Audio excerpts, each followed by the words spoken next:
ব্যবহার খুবই খারাপ। বাড়ির যা চিল্লানি মারে দরজা, এ রুবেলের মাও দরজা খোল, বেশি দেরি হলে দরজা ভাঙ্গে ফেলে দিয়া তোর পিঠের উপর আজ কি যে হবে। বউ ভিতর থেকে বলে এটা স্বামী না সেখানে আজরাইল। কথা কয় না কে? কিছু কিছু পুরুষ বাইরে যায় কয় বউ আমার বাঘের মতো ভয় করে। বাঘ কি? পশু, জানোয়ার। তার মানে বউ তোমার জানোয়ারের মতো ভয় পায়। তুমি বউয়ের কাছে মানুষ হতে পারো নাই? কথা কয় না কে? বউয়ের সামনে বাঘ হয়ে লাভ আছে? শোনেন শোনেন, দাম্পত্য জীবনে আর সুখ নাই, শান্তি নাই। আজকে ঘরে ঘরে তালাকের ঘটনা। কথা বলেন না কেন? এই দাম্পত্য জীবনে সুখ না থাকার পিছনে কারণ রসুলের সুন্নতি তরিকায় আমাদের পরিবারের ভিতরে আমল হয় না। কথা কন না কে? বউকে সালাম দিবেন, শোনেন, প্রথমে সালাম দিবেন। লোকজন যদি না থাকে বউয়ের হাত ধরে মুসাফা করবেন। কার হাত? যুবক কথা কয় না? হে যুবক, বইয়ের হাত ধরতে বলেছি, পাশের বাড়ি ভাবি না, বইয়ের হাত ধরে মুসাফা করবেন। পারবেন তো ইনশাল্লাহ?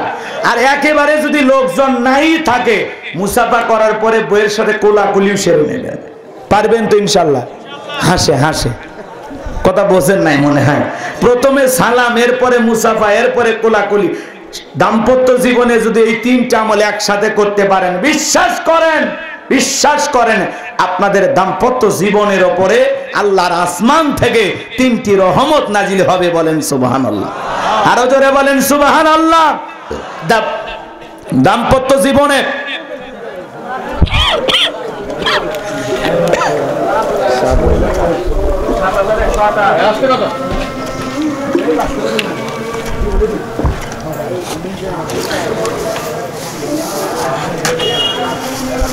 আমার ভাইয়েরা এদিকে খেয়াল করেন, দাম্পত্য জীবনে যদি সুখ পেতে চান, শান্তি পেতে চান, রসুলের 4টা সুন্নাত যদি প্রত্যেকটা পরিবারের নারী পুরুষ আমল করে, বিশ্বাস করেন তাদের দাম্পত্য জীবনে কোনোদিন তালাকের মতো ঘটনা ঘটবে না।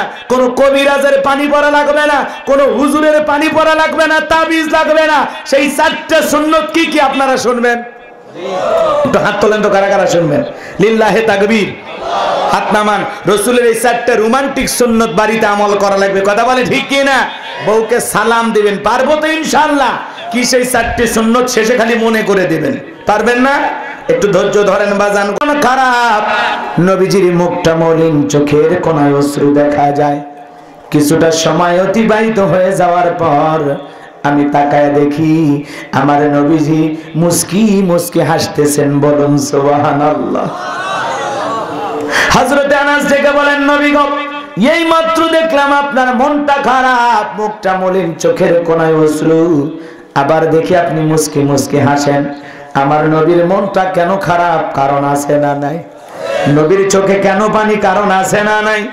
কারণ হলো বাজান গো, আমার নবীজির কলিজার টুকরা ছেলে সন্তানগুলো একে একে করে মারা যায়। ইব্রাহিম মারা যায়, আবুল কাসেম মারা যায়, তাহের মারা যায়। নবীজির মনটা বড় ব্যথিত। পিতা হিসাবে একে একে যদি 3টা সন্তান মারা যায়, বলেন তো বাজান নবীজির খারাপ লাগে কিনা? কষ্ট লাগে কিনা? নবীও তো বাবা, পৃথিবীর শ্রেষ্ঠ বাবা। নবীজির মনটা ভীষণ খারাপ। সব ছেলে সন্তানগুলো মারা গেল, একটা ছেলে সন্তানও জীবিত থাকলেন না। নবীর কাছের চাচা নাম হলো আবু লাহাব, ডেকে বলে, ভাতিজা, তোমার বংশে বাতি জ্বালানোর কেউ থাকলো না, তুমি একটা লেজ কাটা, তুমি একটা নির্বংশ। জোরে কন্যা উযুবিল্লাহ। একে তো সন্তান হারানোর ব্যথা, অন্যদিকে আপন মানুষদের সমালোচনা। নবীজির মনের কষ্ট কমে না বাড়ে? আপনারাই বলেন তো বাজান, আল্লাহ না করুক, আল্লাহ না করুক, আপনার আমার সন্তান যদি মারা যায়, কাছের মানুষদের উচিত বিপদের দিনে সান্ত্বনা দেওয়া। আত্মীয় স্বজন এসে বলবে, বাবা সবর করো, ধৈর্য ধারণ করো, জীবন মৃত্যুর মালিক আল্লাহ, আল্লাহ সন্তান দিয়েছে, আল্লাহ নিয়েছে, মন খারাপ করো না, সবর করো, ধৈর্য ধারণ করো। আল্লাহ যদি চাই বছর না ঘুরতে আবারও ঘর আলোকিত করে সন্তান জন্ম নেবে। কথা বলেন ঠিক কিনা? বিপদের দিনে কাছের মানুষদের উচিত কি দেওয়া? সান্ত্বনা দেওয়া। কথা বলেন ঠিক কিনা? কিন্তু নবীর চাচা আবু লাহাব এতটাই খারাপ, সান্ত্বনা দেওয়া দূরের কথা, ডেকে বলে ভাতিজা তোমার বংশী পাতি জ্বালানোর কেউ থাকলো না, তুমি একটা লেজ কাটা, তুমি একটা নির্বংশ। জোরে কন্যা উজুবিল্লাহ। একে তো সন্তান হারানোর ব্যথা, অন্যদিকে কাফেরদের সমালোচনা। নবীজির মনের কষ্ট কমে না বাড়ে? বলেন তো বাজান, নবীজির একটা ছেলে সন্তান দুনিয়ার জমিনে কেন জীবিত থাকলো না? অনেক পয়গম্বরের ছেলে, বাবাও পয়গম্বর, ছেলেও পয়গম্বর, অনেক পয়গম্বরের ছেলে যুবক যৌবন পর্যন্ত দুনিয়ার জমিনে বেঁচে ছিলেন, তারা প্রাপ্ত বয়স হওয়া পর্যন্ত জীবিত ছিলেন, কিন্তু নবীর একটা ছেলে সন্তানও কেন জীবিত থাকলেন না? কেন তারা যৌবন পর্যন্ত বেঁচে থাকলেন না? শিশুকালে বিদায় নেওয়ার পেছনে কারণ আছে না নাই? নবীজির ছেলে সন্তানগুলো শিশুকালে বিদায় নেওয়ার পিছনে রহস্য কি, কারণ কি? কারণ আছে তিনটি। জোরে বলেন কয়টি? আরো জোরে বলেন কয়টি? নবীজির ছেলে সন্তানগুলো কেন আল্লাহ পাক শিশুকালে নিলেন? একটা ছেলেও কেন জীবিত থাকলো না? কেন তারা প্রাপ্ত বয়স হওয়া পর্যন্ত আল্লাহর জমিনে বেঁচে থাকলো না? এর পিছনে কি রহস্য, কি কারণ নবীর উম্মত হিসাবে জানার দরকার আছে না নাই? কারা কারা শুনতে চান দুহাত তুলে আল্লাহকে একবার দেখান। লিল্লাহে তাকবীর। হাত নামান আমার ভাইয়েরা। নবীজির ছেলে সন্তানগুলো কেন বেঁচে থাকলেন না? তারা শিশুকালে কেন বিদায় নিল? কি সেই তিনটি রহস্য আপনাদের মনে চায় না জানতে? তিনটা রহস্য কি? আমি যদি বলা শুরু করি তাহলে 3 নাম্বার আয়াতের আলোচনা শুরু করা লাগবে। আমি কি 1 নাম্বার আয়াত বাদ দিয়ে 3 নাম্বারে চলে যাব, নাকি আস্তে আস্তে শুরু করা যায়? সময় আছে তো বাজান? আল্লাহ কবুল করেন, জোরে বলেন আমিন। আমার ভাইয়েরা, একে তো সন্তান হারানোর ব্যথা, কাফেরদের সমালোচনা, নবীজির মনটা ভীষণ খারাপ। অন্যদিকে সাহাবায়ে কেরাম যারা ইসলাম ধর্ম গ্রহণ করে, কাফের বেঈমানরা তাদের উপরে নির্যাতন জুলুম চালায়।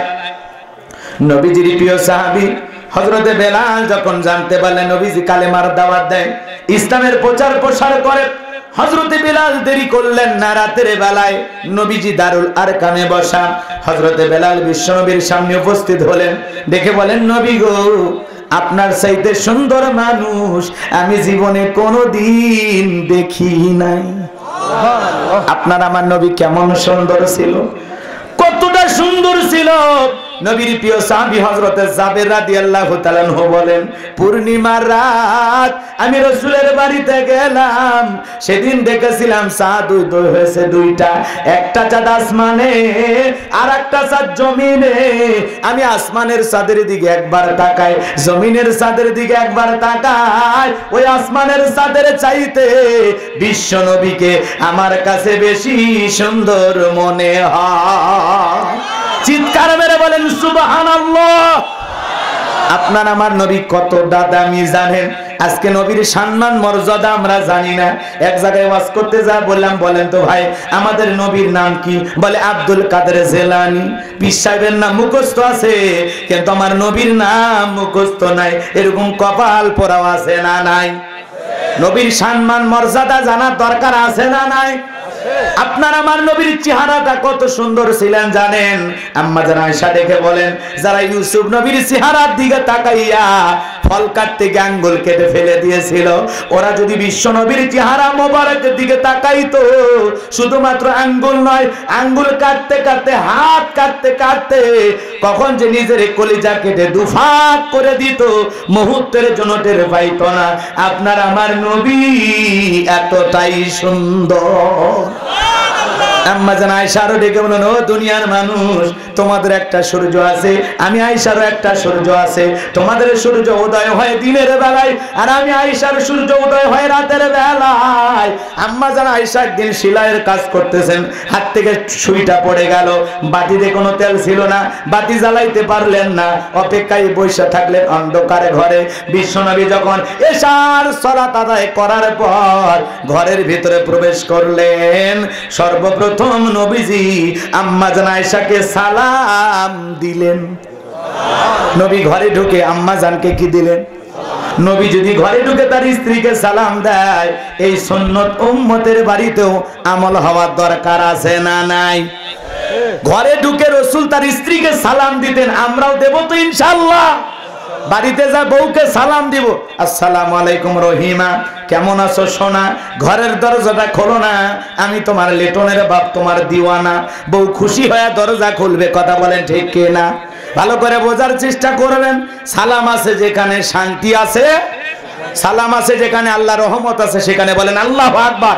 শোনেন, বউকে যা সালাম দিবেন, কথা কয় না, কিন্তু আমরা তো বাড়িতে যা বউকে সালাম দিই না। আমার জয়পুর হাটে ওয়াজ করতে গেলাম, এক ছেলে বলে হুজুর বউকে সালাম দিতে গিয়ে শরম লাগে। আমি তখন বললাম বাবা বিয়ে করছো? কয় হ্যাঁ করছি। বাচ্চা কাচ্চা? কয় তিনটা সন্তানের বাবা হয়ে গেল, ওর শরম লাগে না? বউকে সালাম দিতে গিয়ে শরম লাগে, ওটা শরম না শয়তানি? এর শরম যদি এত বেশি হইতো, ওর বউয়ের তো বাচ্চা হওয়ারই কথা না, কথা কয় না। কারণ শরমে যদি সালাম না দেওয়া যায়, তো বউয়ের বাচ্চা হয় কেমনে, কথা কয় না। এই জন্য সুন্নত আমল করতে গিয়ে শরম করে কোনো লাভ নাই। আপনি তো বউকে সালাম দিচ্ছেন, পারবো তো ইনশাআল্লাহ।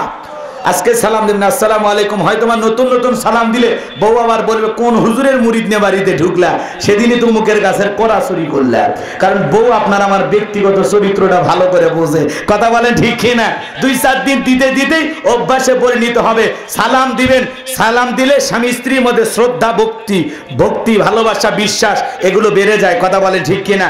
একে অপরের প্রতি সম্মান, মর্যাদা বৃদ্ধি পায়, কথা বলেন ঠিক কিনা? লম্বা হবে, এই জায়গায় লম্বা করার সুযোগ নাই, কথা অনেক বলা লাগবে। আমার ভাইয়েরা, বিশ্বনবী সালাম দিলেন। নবীজি যখন সালাম দিয়ে ঘরের ভিতরে প্রবেশ করলেন, নবীজির চেহারার আলোতে সুইটা কই পড়ে আছে আম্মা জানে পরিষ্কার দেখতে পেয়েছেন, বলুন সুবহানাল্লাহ। আপনারা আমার নবী কেমন নবী জানেন?